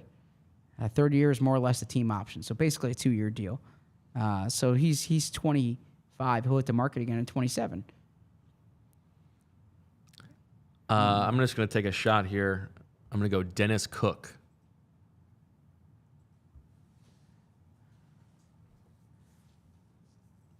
No, missed it. Chance for you to win, Zach. Yeah. Well, this is actually the one I was going to go with. It's in the chat, but I was going to go with this one here because he was a first-round pick out of LSU, and I remember him well. And he got traded to the Giants in a foolish trade, one that I know the O's want back, and now he's one of the best pitchers in baseball, and that's Kevin Gausman. Nice, and congratulations to you. Good win. And what makes it sting even worse is that in the chat, after the Kevin Gausman shout-out, Mike Y says Sidney Ponson. And Zach, did you know that Bo Wulf is 1-for-1 lifetime against Sidney Ponson, base hit to right field in spring training my senior year of high school. Really? Sidney Ponson was rehabbing coming off of, I think, Tommy John, and threw me a fastball on the outside corner, poked that bad boy to right, solid line drive single, 1-for-1 against Major League That pitching. is really impressive. I'm impressed, legitimately. Good work. And then in the chat, actually, so they were putting some Giants Orioles ones, and I mentioned how Adam Jones was one of the nicer guys to me in that clubhouse. I remember one of the guys who was not particularly nice. Oh, this is fun. And his name's up there, and that's Aubrey Huff. Really? Well, that's not surprising. Yeah, Aubrey Huff was kind of Known as one of the biggest DBs around. yeah. So That's good. I'm glad you're able to call that out. What did he do to you that was not so nice? no, I just remember he was like a jerk, or I shouldn't say that. I mean, I'm not. All right. But, and We then got actually there was a 3 guy minutes. you knew who was also very nice, Ryan Flaherty. Ryan Flaherty went to high school with my wife. Yeah. Here's one. Danico Autry is going to the Texans for 2 years, $10 million. Sensible. Jeff McClain has the details of the Barkley trade. We already talked about that. But E.J. Smith says the Barkley deal is comparable to the extension Nick Chubb signed with the Browns in 2021. Okay? Yeah. He's that type of Yeah, player. I mean, I don't think it's a crazy price. Well, the Giants are on the board with a move. Another one after John Runyon. Carter Coughlin's returning to the Giants. Oh, there's a They classy love a guy. Coughlin there. Yeah, they love a Coughlin. Yeah. Mr. Mara, can we re-sign Carter Coughlin? Is he white? Yes, sir. Go for it. I don't think John Mara's making the decisions there. And yeah, well, I mean, he's happy to know that though. I mean, 2 for 2. Got a couple white guys. I love these reports. Howie's not done. Yeah. Okay. Howie's not done. I don't think Howie's calling it. Right. He just goes home. He's like, all right, guys, thanks. Yes. Yeah. See you tomorrow. Yeah. Yeah. Let's see anything else. I can stick around for a little longer. I mean, look, this is our job, and we have as long as the chat's engaged. How are the numbers? Are we happy with the numbers? Okay. We don't have to say what they are. It's proprietary. And the Wi-Fi has been better. Okay. Yeah. Good learning experience. It's part of that because we're doing a lower frame rate. Okay, that's good. Well, good job by you to troubleshoot that, Julia. Yeah. and Chris. And we appreciate all the people who tuned in to the emergency show yesterday. Those numbers were great. And then today's show, yeah. So what do you want to do here, Zach? Do you want to call this, or do you want to I'll hang on defer for to a few you. more minutes? This kind of was your brainchild here, so Not much of a brainchild. Just this is when all of this news is coming out. We might as well just be live. I like a tight hour, but I mean, I'm not asking you to do 4 hours a day. Think of all the things that have happened over the past 4 hours. How about this? Let's take some more listener questions. Okay, yeah. Let's get let's get like 10 good questions. Yeah. And if nothing happens after that, we'll leave. Zach realistically probably has to leave by 5 in order to go home and change and get himself mentally prepared for the playoff game tonight. Yeah, although I really don't think I'm going to be a big part of my team's winning. How dare you? You're a great teammate. There's lots of things you can do. Yeah, I've seen the substitution patterns. I'm not on the court that much tonight, but Well, you guys ever like planned out that specifically? But I'm responsible for handling the substitution patterns. But Now, I don't want to overstep here, but it feels to me like isn't this you have volunteered to do that, right? That The substitution patterns? Yeah, but also volunteered that you don't need to be on the court as much. I didn't volunteer not to be on the court as much. All right. That's You want to play? Yeah, you want to get some burn. I'm giving up a Monday night. Yeah, I'm not- absolutely. yeah. But no, you're part of a team, right? I mean, it's what's Jonathan Gannon's first rule? Wow, Xavier What? McKinney to the Packers Oh, okay. from Adam Schefter, who had it first. A 4-year, $68 million Wow. deal, so that's 17 per year with the Green Bay Packers. That's interesting.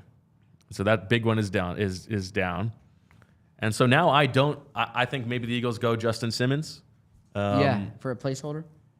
That's a huge. Yeah, and I think it's less of a placeholder. I think he can do 2 years at a high level. But I think that means that maybe safety is not their big splash left. I mean, $17 million. You'd be paying a safety as much as an edge rusher. They weren't going to do that. So we talked about kind of 14 for the number. $3 million is a lot more. I would That's a not lot of expect. money. Yeah. Wouldn't have expected the Eagles.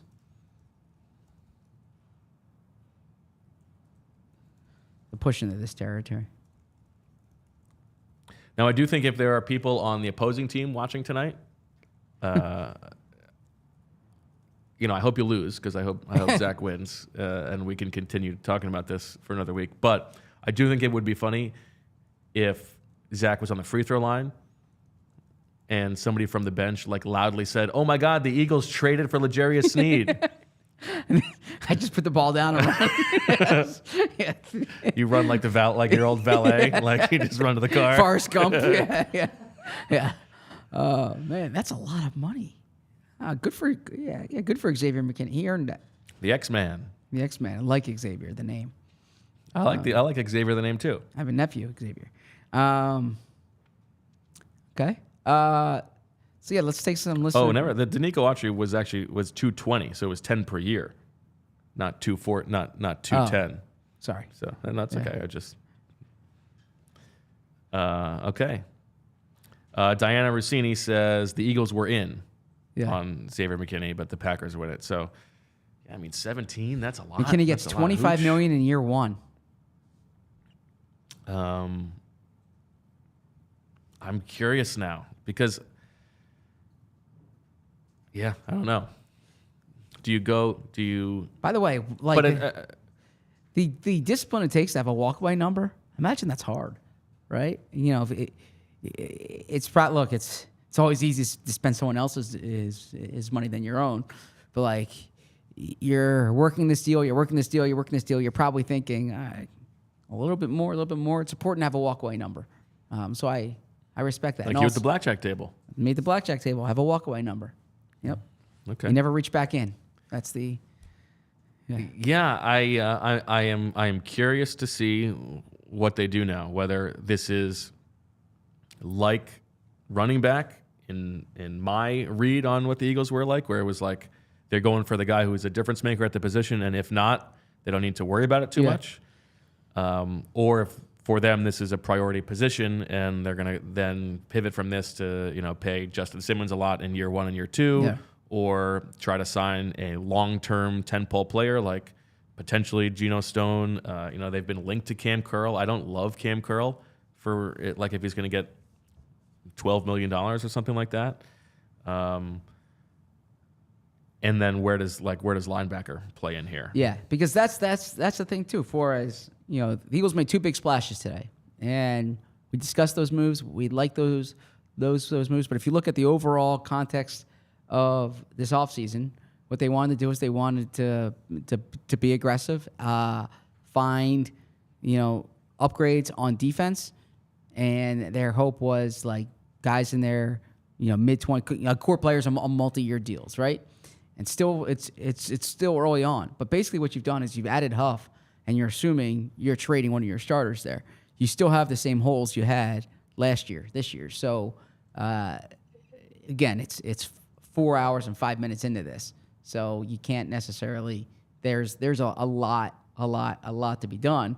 But that's going to be the big question this offseason is what do they do in that back 7? I want to give you a couple safety linebacker pairings, and you tell me what you like best. But give me a second to pull it together. Okay.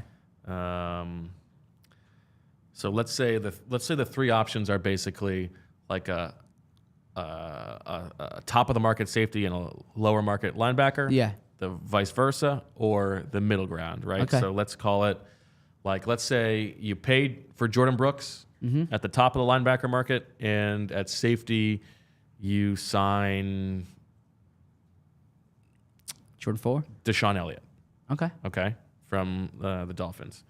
The reverse, let's say you pay a high front load for Justin Simmons, and you sign let's call it Jerome Baker. Or maybe Jerome Baker's a little too good for that. Or you get a couple middle ground guys, and it's C.J. Gardner-Johnson and Azeez Al-Shaair. Probably, it depends what you think of Al-Shaair. I would probably like the Jordan Brooks, Justin Simmons combo there, because as much as you want to get the core. No. Those are the 2 good ones. You can't get Brooks and Simmons. Oh, you're not getting Brooks and okay. Sorry. No, yeah. Oh, okay. So what am I putting together? It's like either you're paying a lot for Brooks, and then it's Deshaun Elliott. Oh, yeah, that's what it was. Okay. Or sorry. it's you're paying a lot for Simmons, and it's Jerome Baker or yeah. I would probably go Simmons Baker. somebody yeah. Josie Jewell, Oh, okay. or it's a couple like high mid guys. Yeah, I wouldn't want that Simmons Jewell combination. I don't think you're getting younger. So don't. I would probably of that. I would go with Brooks, and I would go with Brooks and Elliott. Now again, you're really counting in that case on Reed Blankenship being good again, and you're counting on Sidney Brown coming back healthy. But Elliott, gives you probably a competent, above replacement level, not extraordinary safety there. I'm probably interjecting my personal proclivities a little more. I would see then like what's Jordan 4 cost you? Jordan 4 was a player that I like. Geno Stone. Exactly. I think in theory I would rather have 2 of the middle ground younger guys. So whether that is maybe that's Jordan Fuller and Al-Shaair or something like that. And it's not perfect, but you're raising the floor. You're getting starting caliber players in their prime. And I'm curious about Geno Stone too. Devin Singletary, we should say, signed by the Giants. That's their Saquon Barkley replacement. Oh, okay. Coming off, but you're paying for a career season. But an interesting question, like from the chat, would you have rather paid this for McKinney and not gotten Saquon if you were the Eagles? No. No. It's a good question. You're looking at a difference in price. I mean, you're looking at $17 million versus what, $13 million or $12 million? Basically, yeah. Yeah. But then you don't have to pay that for. I like McKinney. I've said that all along. I don't know if I view McKinney as like an A player. I probably view him as like the B range, B plus maybe. I would rather, if I'm paying top of the market, I would rather pay top. I would rather pay for a player who's the top of the market at his position which we kind of think Saquon is. Now, it's not the same positional value, although safeties, the Eagles haven't historically paid safety that much either, right? So, no, I would rather Barkley at the contract they signed Barkley to than McKinney. The one difference, I'll say, is that McKinney's 24 years old, turns 25. Yeah, I think that's the appeal. And Yeah, what you're exactly. paying for with McKinney is not necessarily the like level of play. Yeah. It is the getting this guy in your building to be a foundational piece Exactly. for the long run, like who you can help build around. Exactly. Now he's had some injury issues, so it's not definite, but like it's to your maybe dependability is underrated sometimes. Yes. Like the appeal to him is this is a position you don't have to worry about for like 4 years. You're right. And that's what Malcolm Jenkins gave you. That's what Ronnie McLeod gave you. So you're right. I just think to go with the expression that I've been using that we've heard elsewhere, you pay A players A money, and you don't like to pay B players. Like if I thought McKinney, the number I said for him was like 12 to 14 million. Like 14 million, I thought was kind of the higher mark that I would go. 17 is a lot, you know. So no, I would rather pay Barkley that, but I will admit, like I do have questions about paying a running back going into year 7. No doubt. And that's the thing. It's a type of move that I could talk myself into today that makes a lot of sense. But you got to think too, when they signed LaShawn McCoy to that contract, I keep saying this is the biggest investment they've made since LaShawn McCoy. LaShawn McCoy was 24 years old when they gave him that deal. 23, 24. They drafted LaShawn at age 20. Yeah. They gave him a contract point. after 3 years. Saquon's going into his age 28 season. No, into 27. Age 27 season. Okay, yeah. I mean, there's It's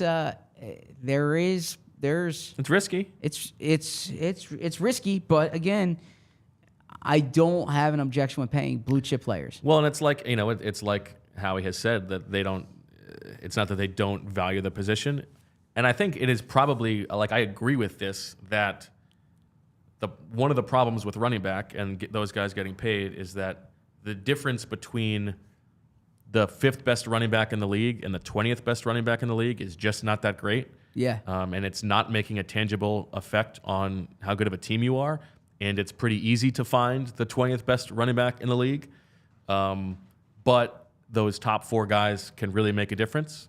Yep. Now, part of the problem is that those top 4 guys change every year, and they're not super sticky.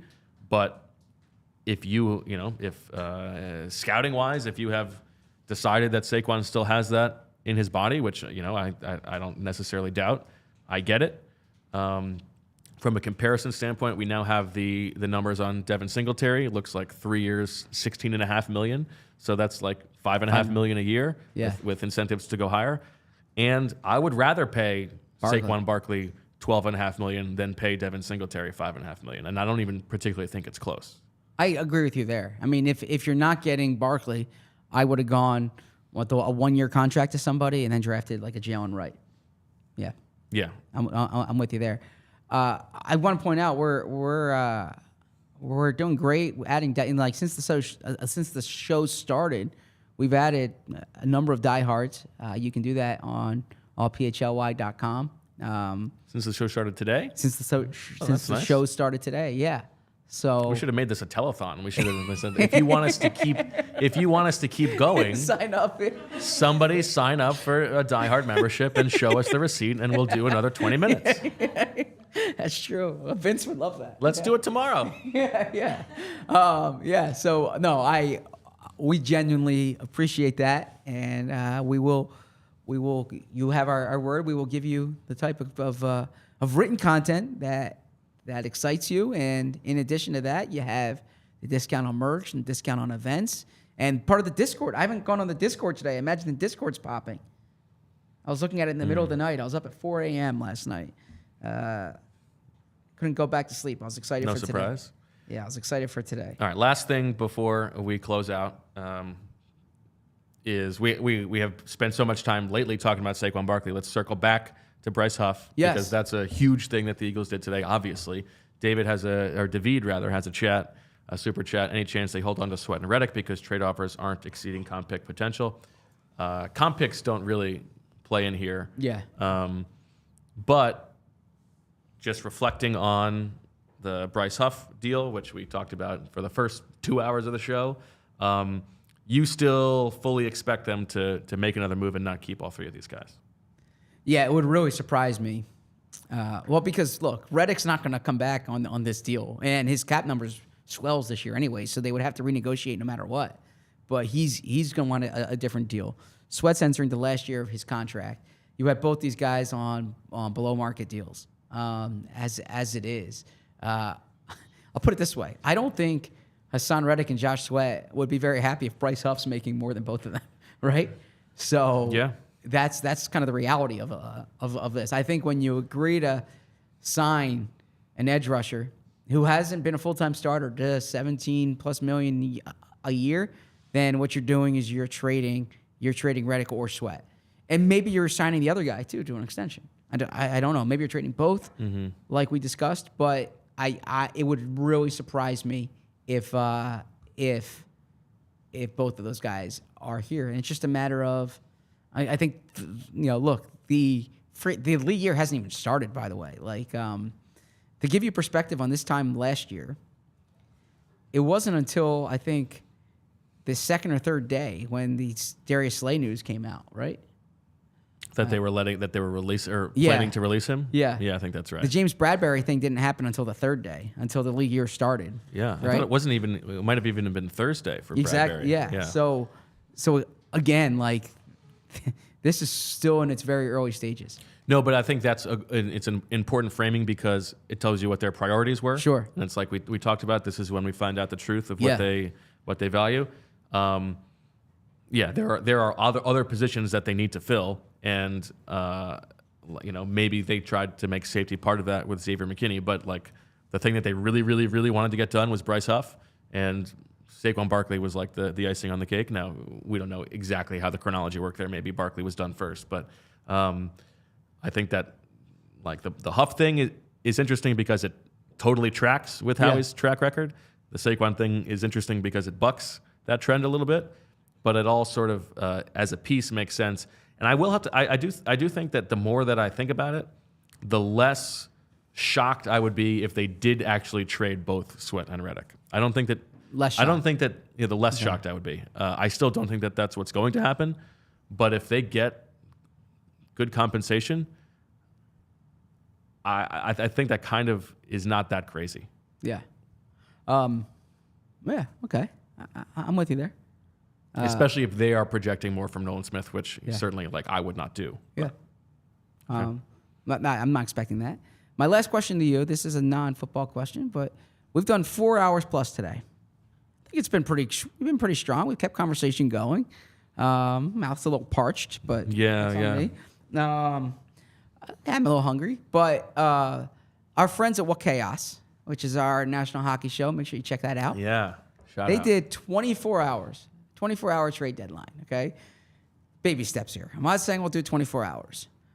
What I'm considering, if we get the interest, if we get the numbers, and by the way, I'll be careful with my verb choice. I was gonna use a different verb choice. I will pump myself out here, if we get the advertisers here, like Okay.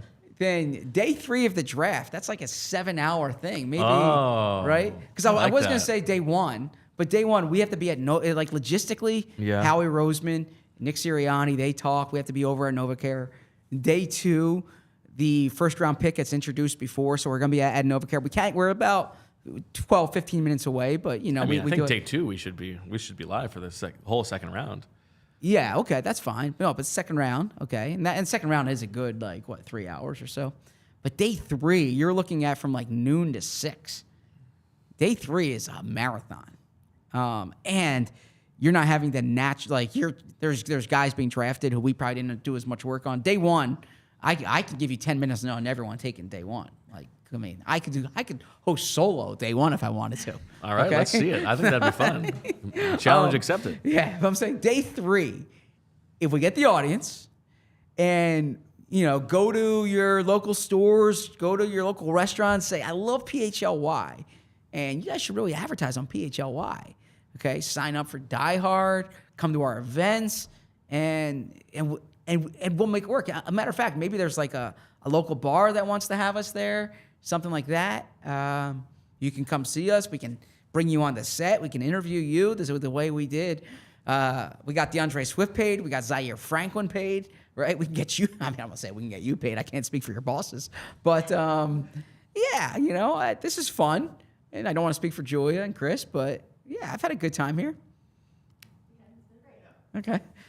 Well, my question is, what are we doing tomorrow? We're doing Same 4 thing. hours again tomorrow? Why not? I didn't know that was. I don't think we need Chris's to do. logo.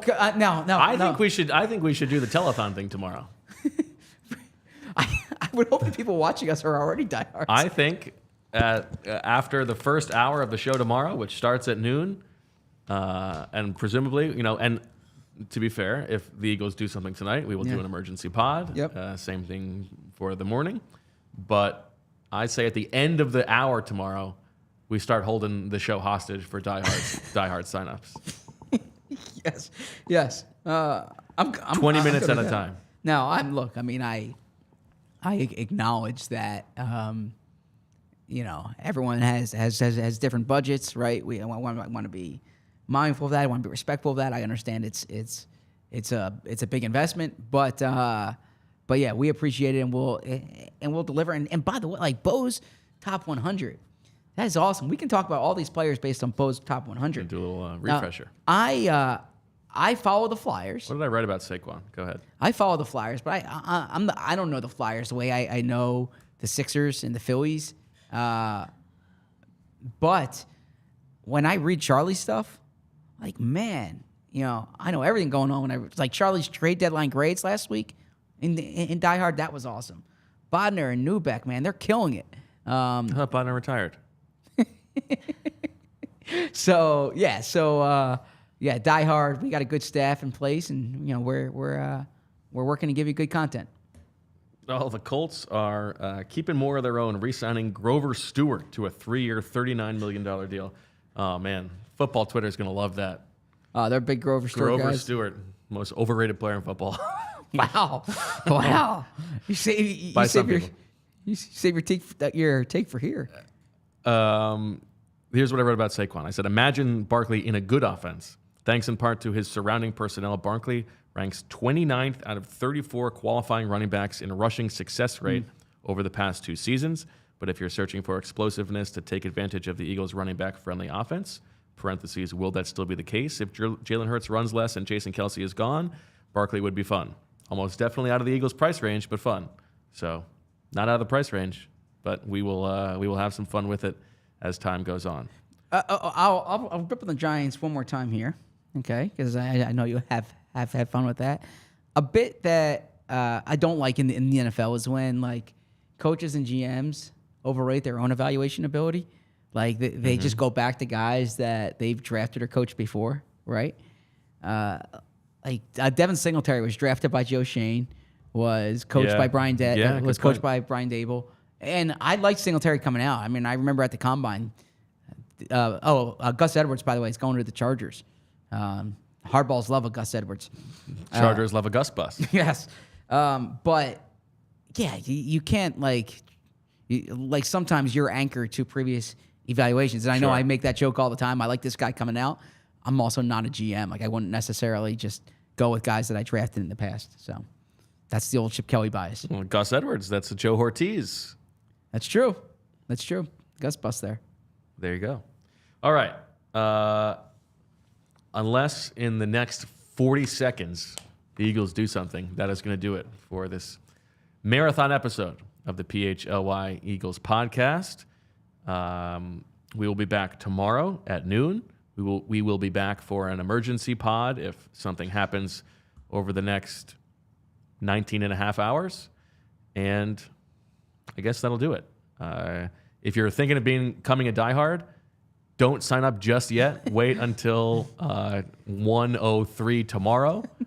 We can sign up now. You can sign up now. No, I'll tell you what. Yeah, if you sign up tonight, screenshot it, and that will count for tomorrow's show. So every sign up we get tonight, screenshot the time code that you have, and we will add 20 minutes onto tomorrow's show for every diehard sign up we get I didn't agree to that. before but- 1 o'clock. And as Nervous Nolan says, the more ZB personal life talk, the more people want. I am not talking about honey ever again on this show. Nor I missed the anecdote. find that hard to believe. But nor pineapple either. So Okay. All right. Well, that'll do it for this episode. Thanks to everybody for watching and listening. That was a lot of fun. We will talk to you tomorrow. The Eagles adding Bryce, Huff, and Saquon Barkley. A very exciting start to the legal tampering period for the Eagles. We will be back, and stay tuned to allphly.com because we'll have written content too, as Zach wants you to know. Thanks for listening, and we will talk to you tomorrow. Thanks to Julia and Chris for making it all happen, and as always, we love you. We all silly like the mayor.